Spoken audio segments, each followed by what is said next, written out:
আচ্ছা, আমাদের একজন দর্শক রাজু আহমেদ রাজন, সাধারণত আপনি জানেন যে আমি যেটা একটু ক্রিটিক্যাল থাকে বা একটু নিন্দামন্দ বেশি করা থাকে সেইটা আমি ক্লিক করি আর কি। তো সেই জন্য কিছু মনে করেন না, আগে থেকে একটু বলে নিলাম আর কি। তো উনার প্রশ্নটা আমি আপনাকে শোনাইতে চাই, কারণ আমি জানি যে এইসব বিষয়গুলো আপনি ক্লিয়ার করার আপনার নিজে থেকেই আপনার ইয়ে থাকে। তো উনি বলতেছেন, খালেদ মহিউদ্দিনের যদি সাহস থাকে হযরত আব্দুল্লাহকে প্রশ্ন করেন, বেকার ছাত্র থেকে তিনি কিভাবে 10 থেকে 15 কোটি টাকা খরচ করে এমপি হয়েছে, এই টাকা কোত্থেকে এসেছে? আমার জানা মতে উনার কোনো ইনকাম নেই, উনি একজন চাঁদাবাজ। আমার কাছে মনে হয় না, আপনি যুক্ত দিলে ভালো হবে না, কারণ লোকে মনে করবে যে আচ্ছা, এটা হচ্ছে মানে প্রথমত হচ্ছে যে আমার ইনকাম হচ্ছে খুবই স্পষ্ট। আমার ইনকাম নিয়ে কখনোই লুকোচুরি ছিল না। হ্যাঁ, তবে এটা সত্য, আমার ইনকাম নাই। কখন? নির্বাচনের পরে আমার সরকারি বেতন ছাড়া আমার কোনো ইনকাম নাই। মানে আপনি এখন না, এখন আমি আমার আমার যেই কোর্সের সাথে আমার এখন হচ্ছে এবার এডমিশনে হয়তো আমি নতুন করে চুক্তি করতে পারি, কিন্তু নির্বাচন পরে, মানে নির্বাচন হচ্ছে আপনার 2026 সালের ফেব্রুয়ারির 17 তারিখ আমাদের শপথ হয়েছে। আমি সবাই জানে আমি 1,74,000 টাকা বেতন পাই এখন। মানে আমার 1,74,000 টাকা বেতন মাসে আসে। এটা হচ্ছে অগাস্ট মাস এই পর্যন্ত। এর বাইরে আমার আসলে কোনো ইনকাম নাই, এটা সত্য।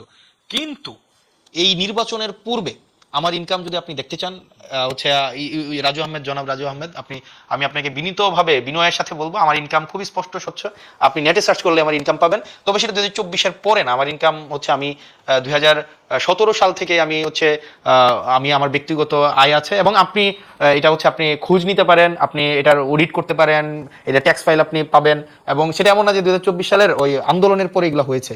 আমি হুপ প্রকাশনী নামে একটা প্রকাশনী আছে, যেটা এখনো আছে, আমি সেখানে চাকরি করেছি, কাজ করেছি। প্যানাসিয়াতে আমি চাকরি করেছি, আমি ফোকাসে পড়িয়েছি, রেটিনাতে পড়িয়েছি। আমি হচ্ছে আমার নিজের প্রতিষ্ঠান স্কুল অফ এক্সিলেন্স আমার আছে, এবং আমি সেই প্রতিষ্ঠানের যে আমি ওনার, সেটা 2023 সালের জুন মাসে সেটার হচ্ছে ডিড আছে আমার, একদম দলিল বা ট্রেড লাইসেন্স সেটা 2023 সালের জুন মাসে আমার ট্রেড লাইসেন্স আছে। তো তার মানে হচ্ছে ইনকাম মানে সবসময় ছিল। তো এবার যেটা আসে যে উনি একটা প্রশ্ন, ওনার একটা জায়গা ছিল 10-15 কোটি টাকা নির্বাচন করতে লাগে। এটা অসত্য। মানে হয়তো লাগে 50 কোটি টাকা অনেকে খরচ করেছে, বা 100 কোটি টাকা। প্রধান যে মানে প্রধান যে আপনার প্রতিদ্বন্দ্বী হওয়ার কথা, উনি তো নির্বাচনেই ছিলেন। উনার নির্বাচন করতেই মানে উনার ঋণে আছে 100 কোটি টাকা, আমি সেটা বলছি না। অর্থাৎ উনি এবার নির্বাচনের জন্য অযোগ্য হয়েছিল। অযোগ্য হয়েছে, কিন্তু নির্বাচনে তো ছিল। আমার প্রশ্ন হচ্ছে যে উনি যেটা বলেছেন 10 থেকে 15 কোটি টাকা যেই খরচের বিষয়টা, আমার নির্বাচন করতে আমার ব্যক্তিগত পকেট থেকে কোনো টাকা খরচ হয়নি, আমার ব্যক্তিগত পকেট থেকে। কিন্তু নির্বাচন করতে খরচ হয়েছে যেই খরচ মানুষ নিজে দিয়েছে, এবং এটা খুবই স্পষ্ট। আমি আমি আমি না, আপনি তাহলে না, আপনি দেখবেন ওপেন ক্যাম্পেইনে, না আমি আপনাকে তাহলে দেখাইতে পারবো, ওপেন ক্যাম্পেইনে আমাকে হচ্ছে মানুষ টাকা দিয়েছে, কেউ 50,000, কেউ 1 লাখ। বেশিরভাগ সময় এগুলি ফেরত দিয়েছেন আমি দেখছি। কিছু কিছু ক্ষেত্রে হয়তো ফেরত দিয়েছি, কিন্তু আপনি দেখবেন আমাদের হচ্ছে, এবং হিসাবও আছে, বিদেশ থেকে কেউ 1 লাখ। এবং আমি অনলাইনে কোনো ফান্ড রেজ করিনি আমার নির্বাচনে, আমি অফলাইনে ফান্ড রেজ, অর্থাৎ আমি একটা প্রোগ্রাম করেছি, ওই প্রোগ্রামে এসে মানুষ অংশগ্রহণ করেছে। তো স্বাভাবিকভাবে আমাদের নির্বাচনে মনে খরচের লিমিট ছিল 43 লাখ টাকা। মানে একজন 43 লাখ টাকা খরচ করতে পারবে, বা 37 লাখ টাকা মনে হয় খরচ করতে পারবে। মানে কনস্টিটিউয়েন্ট ভেদে একটু এদিক সেদিক, হ্যাঁ। অর্থাৎ 10 টাকা করে পার ভোটার 10 টাকা করে। আমার ভোটার ছিল 4,13,000 ভোটার ছিল। তো এটা প্র্যাকটিক্যালি আসলে পসিবল না যে আমার হচ্ছে 4,13,000 10 টাকা করে 40 লাখ টাকা। আমরা দেখিয়েছি 43 লাখ টাকা, এবং পার্লামেন্টে এটা নিয়ে কথাও বলবো, এটা কারণ সংসদ সদস্যরা মিথ্যা বলেই পার্লামেন্টে ঢুকে, একদম এটা মানে এটা নিয়ে বলবো। আচ্ছা, এখানে না, ইনস্ট্রুমেন্টাল নির্বাচনে কিছু ইনস্ট্রুমেন্টাল কস্ট আছে, এটা সত্য। ইনস্ট্রুমেন্টাল কস্ট, যেমন এবার পোস্টারিং এ কোনো ইনস্ট্রুমেন্টাল কস্ট ছিল না। যেমন বেশিরভাগ ক্ষেত্রে ইনস্ট্রুমেন্টাল কস্ট কোথায় লাগে, যেমন আপনি ক্যাম্পেইন করাতে আপনি 500 লোক নিয়ে আপনি ক্যাম্পেইন করবেন, তারপর যে মানুষকে খাওয়াবেন, আর কেউ যদি ভোট কিনতে চায় সেটা তো ডিফারেন্ট বিষয়। এবার আসেন আমার জায়গায়, এই জায়গাগুলো হচ্ছে নির্বাচনের খরচের খাত। এবার আমার জায়গায় আসেন, আমি নির্বাচনে কোনো একটাও আমি বড় সমাবেশ করিনি, আমি ছোট ছোট উঠান বৈঠক করেছি, এবং উঠান বৈঠকের খরচ ওই এলাকায় যে উঠান বৈঠক করেছে ওই এলাকায় খরচ হয়েছে। তারপরে হচ্ছে আমি মানে কাউকে যে ভোট কেনার তো প্রশ্নই আসে না, মানে ভোট কেনার যে টাকা দিয়ে ভোট কেনা। এবং আমার নির্বাচনের বা আমার রাজনীতির যে জায়গাটা বলেন, আমার রাজনীতির একটা গুরুত্বপূর্ণ জায়গা হচ্ছে কস্ট এফেক্টিভ পলিটিক্স।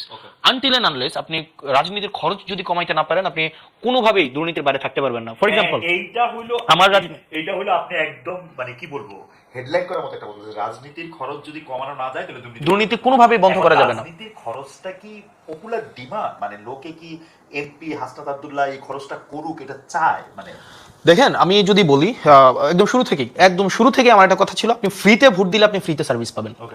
ফ্রিতে ভোট দিবেন, ফ্রিতে সার্ভিস Absolutely, নেবেন, absolutely. সিম্পল।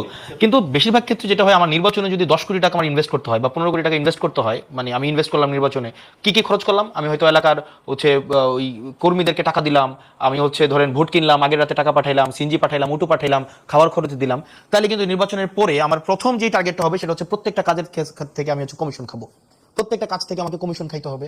এবং হচ্ছে দেখা যাবে ওই মসজিদের টাকা আসবে 10 লাখ টাকা, আমি এখান থেকে টাকা খাবো, আমার পিআইইউ থেকে টাকা খাবো, ইঞ্জিনিয়ার থেকে টাকা খাবো, পোস্টিং প্রমোশনের টাকা খাবো, নিয়োগ থেকে টাকা খাবো। যেমন আমাদের এমপিদের কিন্তু কিছু নিয়োগেরও আমাদের কিছু আমরা উপদেষ্টা থাকে নিয়োগ বোর্ডের, ওগুলা থেকে আমি টাকা খাবো।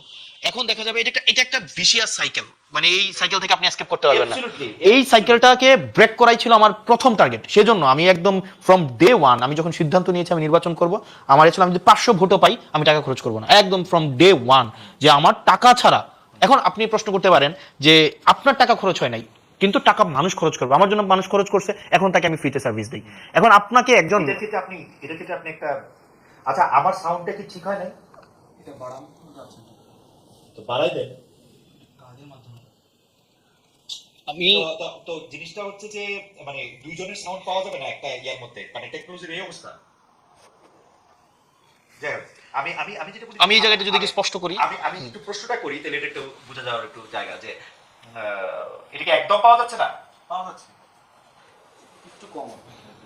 আর আমি আমার প্রশ্নটা হচ্ছে হাসান, আমি যেটা জানতে চাই যে ধরেন আপনার ক্যাম্পেইনে আমি ধইরা নেই যে অঙ্কের সুবিধার্থে 10 লাখ টাকা খরচ হয়েছে, তো সেই 10 লাখ টাকা খরচের মধ্যে আপনার একদল বন্ধু সেই 10 লাখ টাকা দিছে, আর আপনার যারা ভোটার তারাই 10 লাখ টাকা দিছে। এখন আপনি যখন সার্ভিসটা দেন, তখন যারা আপনাকে দিছে তাদেরকে আপনি বেশি সার্ভিস দেন কিনা, মানে তারা আপনার বেশি ক্লোজ কিনা, বিকজ তারা তো তাদের মানে তাদের এটা করছে এটার মধ্যে। আচ্ছা, ইন্টারেস্টিংলি আমি আগে বলি কি ধরনের সার্ভিস দিতে হয়। মানে ধরেন আপনি যদি টাকা আনেন, ফর এক্সাম্পল আপনি হচ্ছেন ধামতি ইউনিয়নের, হ্যাঁ, আপনি আমাকে নির্বাচনে ফান্ডিং করলেন, 20 লাখ টাকা 30 লাখ টাকা আপনি দিলেন, তাহলে কয়েকটা সার্ভিস আপনি আমাকে দিতে হবে, আমি আপনার কাছে লাইবল হয়ে যাব। কি কি দিতে হবে?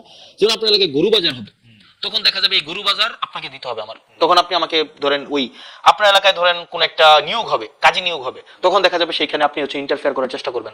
আপনার এলাকায় একটা জলমহল হচ্ছে আপনার এলাকায় হচ্ছে টেন্ডার হবে, তখন দেখা যাবে আমি সেখানে লায়াবল হব। এখন প্রশ্ন হচ্ছে আমি কি এই ধরনের কোনো ব্যক্তি থেকে টাকা এনেছে কিনা, তাদেরকে এই সুযোগটা দিয়েছে কিনা? উত্তর হচ্ছে না। অর্থাৎ কোনো একটা নির্দিষ্ট ব্যক্তি আমাকে 50 লাখ টাকা দিবে, 20 লাখ টাকা দিবে, 10 লাখ টাকা দিবে, এবং সেটা হচ্ছে কি যে, এবং সেটা হচ্ছে একদম আপনার আর আমার নিজস্ব বোঝাপড়া থাকবে, বিষয়টা এমন না। আমাকে যদি মানুষ টাকা দিতে চেয়েছে সেটা প্রকাশ্য দিবালোকে সবার সামনে যে আমি টাকা দিতে চাচ্ছি, অন কন্ডিশন যে আমি আপনার কাছে অ্যাকাউন্টেবল না, এবং এর বিনিময়ে আমি আপনাকে কিছু দিতে পারবো না, এবং এটা দেবিদ্বারে সবাই জানে। না, এখন ইয়েস, এটা থাকবে কখন? এটা থাকবে কখন? যখন আপনি তার সাথে কোনো ধরনের সিক্রেট কোনো আন্ডারস্ট্যান্ডিং এ যাবেন, এই যেমন প্রকাশ্যে, এবং এটা যে আমি আপনাকে টাকা দিবেন, এটা হচ্ছে যদি দিয়েছেন নির্বাচনে, এবং আমাদের একটা কমিটি ছিল, আমাদের কমিটি ছিল, এবং এই টাকা আমরা সরাসরি কোনোভাবে ইয়া করি নাই। এবং আমরা বেশিরভাগ ক্ষেত্রে আমার নির্বাচনে যেটা করেছি, instead of receiving liquid money, আমরা বলেছি ওকে ফাইন, আপনি আপনার এলাকার দায়িত্ব নেন, আপনি আপনার এলাকার হয়তো ধরেন এই প্রোগ্রামটা করেছেন, ওখানে খাওয়ার দায়িত্ব দেন, অথবা এটার হচ্ছে ব্যানারটা করে দেন, অথবা চ্যাটগুলো দিয়ে দেন, সিম্পল। এখানে আমরা আমার ব্যক্তিগতভাবে বা আমার পার্টি ব্যক্তিগতভাবে ফ্রম ডে ওয়ান আমরা চেষ্টা করেছি রাজনীতিটাকে হচ্ছে আপনার টাকার বাইরে নিয়ে আসা। আদারওয়াইজ আমি যদি ধরেন টাকা নিতাম, তাহলে এখন কি হইতো, সামনে নির্বাচন আছে, আপনাকে আমার মনোনয়ন দিতে হইতো, গরু বাজার দিতে হইতো, আপনাকে আমার হচ্ছে জলমহল দিতে হইতো, আপনার বাড়ির রাস্তা পাকা করে দিতে হইতো, কাজী নিয়োগে আপনাকে প্রাধান্য দিতে হইতো। এখন দেবিদ্বারে সবাই জানে যে আমি কারো কাছে অ্যাকাউন্টেবল না, একজনের কাছেও না, কারণ আমি যত কাছ থেকে টাকা নিয়ে নির্বাচন করি নাই। সুতরাং আবার টাকা নিয়ে যদি টাকা কেউ খরচ করে থাকে, আমি তাকে এমন কোনো মানে শর্ত দেই নাই, কমিটমেন্ট দেই নাই যে আপনি আমাকে টাকা খরচ করেন আমি আপনাকে ফেরত দিব। মোটামুটি ভাবে যতদিন থেকে সাংবাদিকতা করি, মানে 28 বছর ধরে, তখন বেশিরভাগ ক্ষেত্রেই দেখেছি যে কর্মী আর কর্মচারীর মধ্যে তফাৎ নাই। কেউ কোনো কোনো রাজনীতিবিদ বলতেছেন যে এরা আমার কর্মী হলো, এরা আচরণ করতেছেন হচ্ছে কর্মচারীর মতো, যে একটা টাকা চাচ্ছেন, একটা বেতন চাচ্ছেন। এটা খুবই ফ্রাস্ট্রেটিং লাগে, কারণ আমি যখন কোনো একটা আমার পলিটি থেকে কেউ একটা টাকা নেয়, আপনার কথাটাতে আমি আরো বেশি এটা প্রমাণ পেলাম, মানে আপনি তো টাকাটা নিজের পকেট থেকে দিবেন না, আপনি পলিটির টাকাটাই কিন্তু আবার নিবেন, আপনি টাকাটা নিবেন, এবং যে কোনো নেয়া দেওয়ার ক্ষেত্রেই আপনি যদি 5 টাকা ওনাদেরকে দেন, আপনি আসলে 15 টাকা ওনাদের থেকে নিয়ে নেবেন। তো সেইটা ওনাদের জন্য কিন্তু আসলে সস্তা পড়ে যদি ওনারা, এবং এটা এক ধরনের প্রায়োরিটি ইনভেস্টমেন্ট, আপনাকে ইনভেস্ট করছে। আপনি হচ্ছে কেউ অনার চায়, কেউ পদ চায়, কেউ টাকা চায়, আপনি কোন ফর্মে, 3টা ফর্মে হচ্ছে আপনি ফেরত দিবেন। কেউ তো হয়তো আপনি তাকে সম্মান দিয়ে কোনো একটা পদ দিবেন, অথবা তাকে কোনো ফর্মে তাকে হচ্ছে অ্যাকোমোডেট করবেন, অথবা তাকে কোনো একটা ব্যবসাপাতি দিবেন। আপনি আমাদের বিদ্যালয়ে খোঁজ নিতে পারেন, এটা যেহেতু পাবলিক প্রোগ্রাম সবাই জানে, এবং এখন অ্যাক্সেস টু ইনফরমেশন সবার কাছে আছে, প্রশাসনিক ট্রান্সপারেন্সি আছে। আপনি দেখবেন আমি কোনো বিষয়ে মানে সবকিছু এটা পলিসি যেটা হওয়ার কথা ওভাবেই হবে, যে কেউ আমরা টেন্ডার ম্যানিপুলেশন করতে যাওয়া, কাউকে নির্দিষ্টভাবে কাজ দিয়ে দেওয়া, এই বিষয়গুলোর আমি এগুলার আমার কোনো কিছু লাইবিলিটি নাই। ইভেন আমার কর্মীদের কাছে আমি কোনো কমিটেড না যে আপনি যেহেতু আমার জন্য নির্বাচনে, যেমন আমি হচ্ছে নির্বাচনের ইমিডিয়েট পরপরই আমি একটা প্রবলেম ফেস করি, সেটা হচ্ছে যে আপনার কিছু দুইজন লোক আসে যে তার মেয়ে হচ্ছে এসএসসিতে ফেল করেছে, তো তার ফর্ম ফিল আপটা যেন আমি টেস্টে ফেল করেছে, তার ফর্ম ফিল আপটা করার জন্য যেন আমি হচ্ছে হেডমাস্টারকে বলে দিই। তো আমি বললাম এটা কেন বলবো, কারণ স্কুলের একটা নিয়ম আছে, ফেল করলে তাকে অ্যালাউ করবে না। তখন উনি বললো আমি তো আপনার জন্য নির্বাচনে কাজ করছি।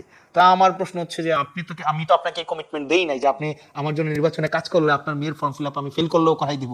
বরং এটা হইতে পারতো যে কিছু টাকা যদি আপনি টাকার দিতে পারছেন না, 10,000 টাকা হয়তো ফর্ম ফিল আপ, এক্ষেত্রে তো আমরা রিকোয়েস্ট করতে পারতাম। এটা আমাদের একজন জনপ্রতিনিধি হিসাবে এটা আমাদের একটা মানে এই যে পজিটিভ ভাবে অ্যাপ্রোচ করার, এটা অন্তত আপনি এক্সপেক্ট করতে পারেন আমার কাছ থেকে। তো সবাই এই এক্সপেকটেশনটা করে, তবে আমি এই জায়গাটা আস্তে আস্তে এটার লাগাম টানার চেষ্টা করছি, কারণ জনপ্রতিনিধি থেকে আপনি যত বেশি এক্সপেকটেশন রাখবেন, আনফেয়ার এক্সপেকটেশন, যেমন কিছুদিন আগে আমার এলাকায় একটা কাজী নিয়োগ হয়েছে, কাজী নিয়োগে সবার একটা প্রত্যাশা ছিল যে কাজী হয়তো আপনার দেখা যাবে বিভিন্ন দল থেকে তদবির আসা শুরু হয়েছে, কিন্তু আমরা আমাদের জায়গায় রিজিড ছিলাম যে যে পরীক্ষায় ভালো করবে, ভাইবাতে ভালো করবে, আমরা তাকেই হচ্ছে নিয়োগ দিব। তো ভাইবাতে যে ভালো করেছে 10 জন, এমনিতে কাজী নিয়োগের অথরিটিকে কাজী নিয়োগের একটা বোর্ড থাকে, 5 জনের বোর্ড। এখানে যিনি সংসদ সদস্য থাকে তিনি থাকেন উপদেষ্টা, তারপরে ইউনো থাকেন, সাব রেজিস্ট্রার থাকেন। শেষ পর্যন্ত কি এমপির কথাতেই আসলে মানে ফাইনাল এখানে যেহেতু আপনি যেটা বললেন এমপি কি আসলে ফাইনাল এটা দিতে পারেন, হ্যাঁ। হায়ারার্কি যেহেতু দেখেন আপনি স্বাভাবিকভাবে আপনার ওয়ারেন্ট অফ প্রেসিডেন্সি আমি 13, একজন ধরেন এখানে একজন ইউনো যিনি আছেন, হ্যাঁ, উনি স্বাভাবিকভাবে ওয়ারেন্ট অফ প্রেসিডেন্সের নাই। তো এখানে ভাইভা বোর্ডে কে কে আছেন, একজন ইউনো থাকেন। আমি এমনি জানতে চাচ্ছি প্র্যাকটিসটা হচ্ছে কি ধরেন ওয়ারেন্ট অফ প্রেসিডেন্সি একজন অ্যাসিস্ট্যান্ট জজও নাই, নাই, হ্যাঁ, কিন্তু অ্যাসিস্ট্যান্ট জজের যে ক্ষমতা আছে সেটা আবার এমপি সাহেবের নাই, ট্রু, কারণ উনি বিচার করেন। আবার জুরিসডিকশন যদি আপনি চিন্তা করেন, একজন থানার ওসির যে জুরিসডিকশন সেটা একজন আইজির নাই, ট্রু। মানে এইভাবেই কিন্তু এটা হচ্ছে কি অনেক বছর ধরে প্র্যাকটিস হয়ে আসছে, কারণ এটা যেহেতু আমাদের রেজুলেশনে যাবে। না, আমি জাস্ট ক্লিয়ার করি। তো দেখা গিয়েছে যে আপনার স্বাভাবিকভাবেই এমপি যেটা চায় স্বাভাবিকভাবেই এটা হয়ে থাকে, কিন্তু আমরা এটা চাই না, কারণ এটা প্র্যাকটিস। থিওরি হওয়ার কথা ছিল কি, বা আদর্শিক জায়গাটা কি হচ্ছে, একদম আইডিয়াল সিচুয়েশনে যে ক্যাপাবল তাকে 5 জন মিলে হচ্ছে রেফার করবে, কারণ এটা 5 জনের সিগনেচার লাগবে। সাব রেজিস্ট্রার সিগনেচার করবে, সংশ্লিষ্ট ইউনিয়নের চেয়ারম্যান সিগনেচার করবে, এমপি সিগনেচার করবে এবং ইউনো সিগনেচার করবে। আমরা ওই ভাইবা বোর্ডে যে সবচেয়ে ভালো করেছে তার কোনো রেফারেন্স ছিল না, আমরা তাকে রেফার করেছি। তো সেই জায়গা থেকে, কারণ আমি কারো কাছে অ্যাকাউন্টেবল না, ইভেন আগামী বছর যদি মানুষ আমাকে ভোট নাও দেয়, যে অনেকে হয়তো ভাবছিল হয়তো যে হয়তো কিছু ইলিসিট সুবিধা সে আমার কাছ থেকে পাবে, সে হয়তো ভাবছে যে হাসনাত ভাইয়ের ভোট দিয়ে হয়তো ভুল করছে, আমাকে তো কোনোভাবে অ্যাকোমোডেট করছে না, আগামী বছর ভোট না দিলে জনপ্রতিনিধিত্ব করবো না। এর মানে এই না যে আমার একদম লাইবিলিটি আছে যে আমাকে নির্বাচিত হইতেই হবে আবার টাকা খরচ করে, এই ধরনের কোনো বাধ্যবাধকতা নাই। ইন্টারেস্টিং। মানে আমি একটা জিনিস চিন্তা করতেছিলাম যে ধরেন আপনার কাছে যদি আপনি একজন এমপি হিসাবে আপনার কাছে যদি ইয়াগুলি এইভাবে থাকে, তাহলে কিন্তু আপনাকে বিতর্কিত করাও আসলে খুব সহজ, ডেফিনেটলি। কারণ বাংলাদেশের মতো জায়গায় আপনি যাকেই নিয়োগ দেন, আপনি যতই ভাইবা নিয়ে নিয়োগ দেন, at the end of the day যদি এটা আপনার কারণেই তো আপনার এই জাল থেকে বাইরে আসা উচিত। এটা বিষয়টা হচ্ছে কি, সবাই ধরেন আপনার কাছে 2 জন বিবাদমান পক্ষ আসলো, তো 2 জনের পক্ষেই তো আপনি রায় দিতে পারবেন না। আপনি 2 জন বিবাদমান পক্ষে আসলে আপনি যে কেউ একজনের পক্ষে দিবেন, একজনের বিপক্ষে যাবে। যার বিপক্ষে রায়টা যায় সে মনে করে যে এক্ষেত্রে হয়তো সংশ্লিষ্ট ব্যক্তি হচ্ছে কম্প্রোমাইজড, মোরালি কম্প্রোমাইজড। তো এটা বাংলাদেশের একটা নেচার। তো এই জায়গা থেকে আমাদের দিন দিন বের হয়ে আসতে হবে আর কি। ওকে, আমি তাহলে আবার একটু এনসিপি রাজনীতিতে একটু ফিরে আসি। এনসিপি নিজেকে হচ্ছে সেন্ট্রিস্ট অর্থাৎ মধ্যপন্থী রাজনৈতিক দল মনে করে, কিন্তু আমরা দেখতে পাই যে বাংলাদেশের রাজনীতি যেরকম মানে বাংলাদেশের রাজনীতি যেরকম আপনি আপনার যেটা পছন্দ না সেইটার পক্ষে বা বিপক্ষে মানে আপনি খুব সাংঘাতিকভাবে রিয়েক্ট করেন। যেমন আমি উদাহরণ দিই, লেটেস্ট উদাহরণটা হচ্ছে এনসিপির প্রধান নাহিদ ইসলাম কয়েকদিন আগে, 2-3 দিন হবে মনে হয়, রবীন্দ্রনাথ ঠাকুরের স্মরণ করে তিনি একটা স্ট্যাটাস দিয়েছেন, সাধারণ স্ট্যাটাস, মানে ওদের মধ্যে অনেক বেশি কথা ছিল তাও না। ওইটাতেও আমরা দেখছি যে মানুষজন খুবই খুবই খুবই মানে নেগেটিভ রিয়াকশন, মানে এইটার কারণ কি বলে আপনি মনে করেন?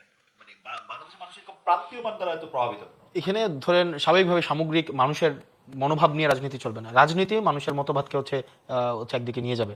আপনি যদি সবসময় মানে মেজরিটি মাইনরিটি দিয়ে সবকিছু, অনেক সময় একটা মেজর একটা অংশ হচ্ছে ভুল পজিশন নিতে পারে, আবার অনেক সময় মাইনর একটা অংশ হচ্ছে সঠিক পজিশন নিতে পারে। তো সেক্ষেত্রে মানুষ হচ্ছে একটা নির্দিষ্ট অবস্থানে রিয়েক্টিভ হওয়া মানেই যে এটাই আবার সামগ্রিক সমাজের চিত্র, বিষয়টা এমন না। তো হচ্ছে আপনি ম্যাক্সিমাম মানুষ নাহিদ ইসলামের হচ্ছে একটা পলিটিক্যাল পজিশনকে রিয়েক্ট করেছে, প্রতিক্রিয়া জানিয়েছে, এর মানেই যে নাহিদ ইসলামের অবস্থানটা ভুল, কি বিষয়টা কিন্তু এমন না। মাঝে মাঝে এমন হতে পারে যে মানে পলিটিক্যাল রাইট পজিশনটা খুব কম মানুষই মাঝে মাঝে নেয়, আবার বেশিরভাগ মানুষও হইতে পারে যে পলিটিক্যালি রং পজিশন নিয়েছে বা নিচ্ছে। আর মনে হয়